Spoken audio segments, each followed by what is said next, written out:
আজ আমি রান্না করেছি ডিম তরকারি আলু দিয়ে। আসসালামু আলাইকুম, কেমন আছেন বন্ধুরা? আশা করি সকলে ভালো আছেন।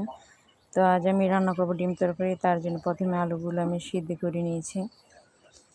তো এখন আমি নামিয়ে নিয়েছি। তো এখন আমি সাথে ডিমগুলা ভাজবো। তো আজকে ডিমগুলা ভাজা রান্না করব, তার জন্য সাথে পেঁয়াজ দিয়েছি ডিমের সাথে।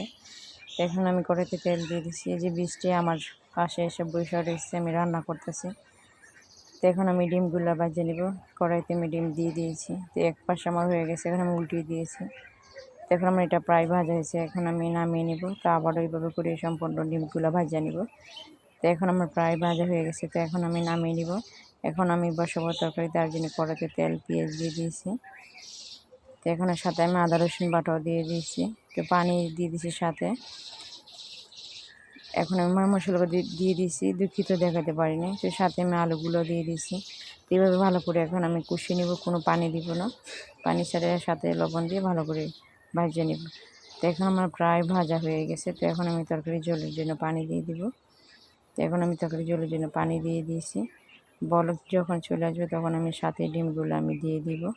তো এখন আমার প্রায় ডিমগুলো দিয়ে দিব, তরকারি বলক চলে আসছে। এভাবে করে এখন আমি কিছুক্ষণ রান্না করে নিব।